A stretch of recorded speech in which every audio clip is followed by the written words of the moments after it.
What is up, guys? Wrestling Premiere is here. Okay, new series we got over here. What do you guys suggest today? I'll show your channel. There it is. You guys suggested it a couple of months back, so thank you for that. The reason why I have this series is because I want to try to reinvent the channel. I've been wanting to do that for a while. You know, I want to be versatile. I've been saying, oh, I want to be versatile for months. Well, I got to show it and do it, and this is the start. I'm constantly thinking of unique ideas to bring to the table in order to set myself apart. And yeah, that's just what it is, you know. I mean, I like my videos nowadays, but I just like more variety. That's what I'm trying to say. I just want variety. I don't want to just do history stuff. I want variety. And I've been trying to do that ever since I started the channel. You can go look back. There's always these ideas I've been talking about for a while. But anyways, hate him or love him. Yep. Triple H is first for a number of reasons. For one, he's the most polarizing wrestler of the 2000s. His ascension to the main event was controversial in the fact that he knew how to play the game. For over 25 years, Triple H has been a mainstay of the WWE, whether it be on TV or in the back. The main reason as to why I chose him is simple. I want a strong star in this series. I want to show why Triple H is a better heel. Yes, spoiler alert, Triple H is a better heel than he is a face. But in order to do that, we got to compare both sides. Right? The series goes like this. We try to see what role a wrestler is much suited in, heel or face, that's all. So enough talk, let's get into it. First up, we're going to talk about heel Triple H, the game. Also, I should note, we're not going to mention the authority figure because that was part-time, and I want to talk about his full-time career. But authority figure Triple H is very good, and I'll definitely compare him to somebody else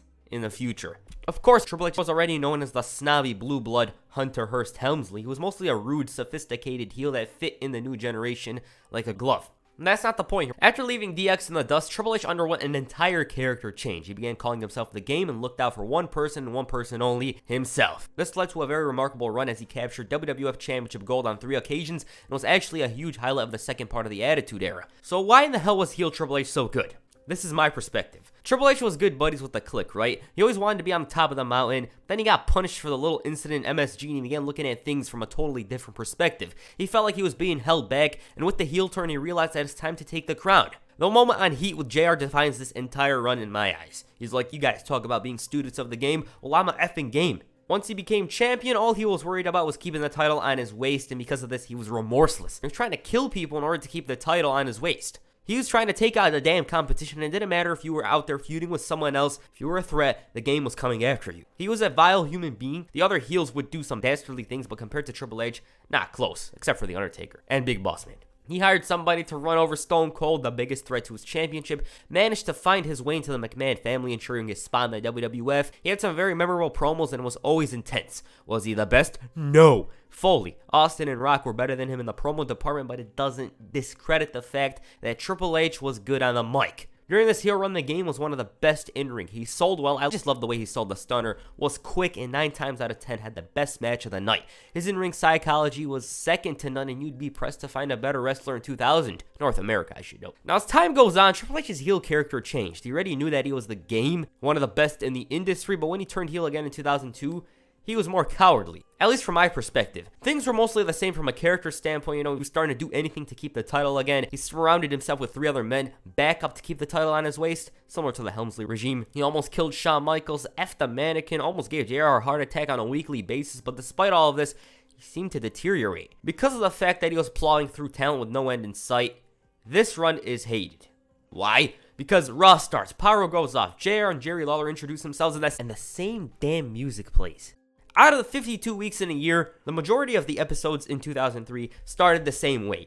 Triple H wearing a suit, he spits the water, he's like, you see, the fact of the matter is, I'm the Game, the measuring stick of this industry, in this business, the greatest wrestler alive today, same old, the babyface comes out, he tries to crack a joke, whether it be about Stone Cold's toy badge, which was funny to me, gets booked in a match isn't that good, you know exactly what I'm talking about. That is the blueprint to a Triple H Reign of Terror promo. It was a bad time for him. Now, did he have good matches? Yeah, against Flair and HBK, but other than that, not really. Once 2004 rolled around, I'd say he was much better. His physique, depends on what time period we're talking about, and performances improved greatly. The 20-minute promos were there, so nobody really says anything positive about that year. WrestleMania 21 marked the official end of the Reign of Terror, and it ended in a positive with Triple H making Batista look not like $1 million, but $1 billion.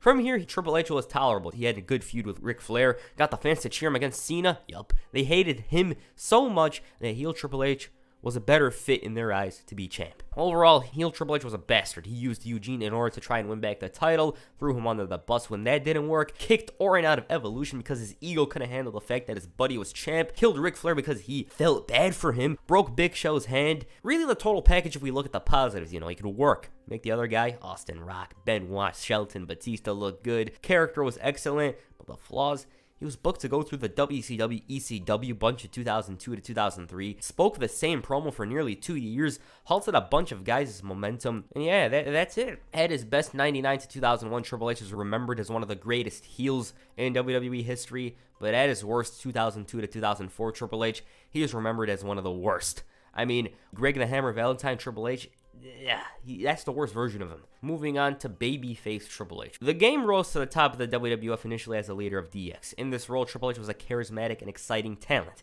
He got the crowd behind himself and others in the group and showed that he's one of the most over guys in the entire roster during 1998. Fast forward to 4 years later, and Hunter Hearst Helmsley finds himself in the same role as previously.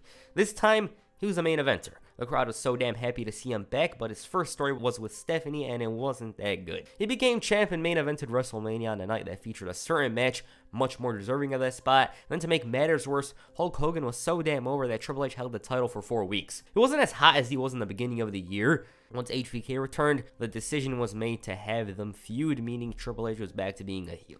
It wouldn't be until 2006 when he ironically reformed DX with Shawn Michaels. He was cracking jokes, bathroom humor, but when they got serious, it was like 2 totally different human beings. I'll eventually dive into their feud with the McMahons, but as for Triple H's character, he was the anti-hero. He wasn't no goody two-shoe, and it was rare to see him as an underdog. Now, in my opinion, at times he was a bit of a tryhard. Attempting to make a bunch of funny jokes.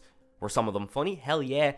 Then there's other things that he did, like pedigreeing London and Kendrick for no damn reason. It's not the fact that he whooped their asses, but his character didn't seem to do stuff like this. If Stone Cold did this, it wouldn't matter. He stunned Mankind for helping him one night. When Triple H and others do it, it just doesn't come off as right. John Cena, he wouldn't do, and come to think of it, they actually tried something like that during his early face run, but it was so bad that it was edited out of SmackDown. Babyface Triple H at times was a badass, especially during the build-up to WrestleMania 25 when he paid Orton a visit to his house. Did he bury talent? Not really. Lundrick did look like jokes, Umaga to a lesser extent, but other than that, he helped Jeff Hardy, Sheamus become much bigger stars, and in ring, I find Triple H of 2006 to 10 to be better than 02-05. Why? He didn't have many insulting matches. Sure, WrestleMania 25, Survivor Series 2008 come to mind, but he was solid in ring. He had a much better collection of matches from 2006 to 2010 compared to 2002 to 2005. The feud with Legacy, the Cena matches on Raw and on pay-per-view, and those matches in themselves are some of my favorites from this babyface run. Oh, and if you're wondering, it's the Hardy match that's my favorite from this run. Was there duds? Yeah, Kozlov, Khali, but there wasn't the weekly 20-minute promo at the top of the show. But like I said, Triple H's character for the most part was the same as a good guy. He wasn't the underdog, but he showed more respect to his opponents. Still used a sledgehammer, not on babyfaces. He was just more comedic in a way. And yeah, that's my perspective of babyface Triple H. So now that we described the background and their characters, who's better?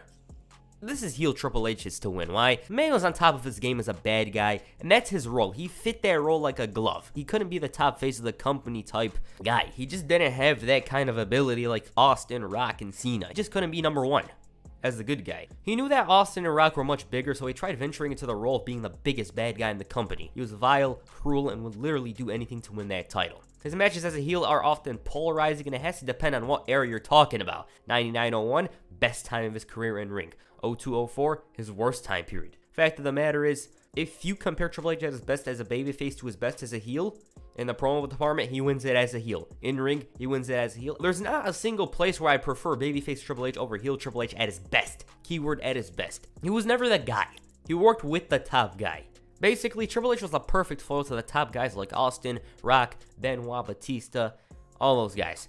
It's just he was winning the title a little too much during the Ruthless Aggression era and destroying talent in the process of doing so. Hell, even Triple H himself said that he loves playing the bad guy on Conan. What did you guys think of this video? Me personally, it's the first one in this series. If you have any constructive criticisms, I will listen to you. It's not like I have a big ego or anything like that, like Triple H in the 2000s. But yeah, first episode, who do you guys want next? Yeah, I think I did a good job here. It's up to you guys to decide whether or not I did. But yeah, Triple H, he's definitely a better heel than he is as a face. And I just wanted to prove it by making this video. What do you guys prefer, heel or face Triple H? That's your first video. Make sure you hit a spine buster on the like button, perhaps the pedigree on the subscribe button. Peace, I'm out.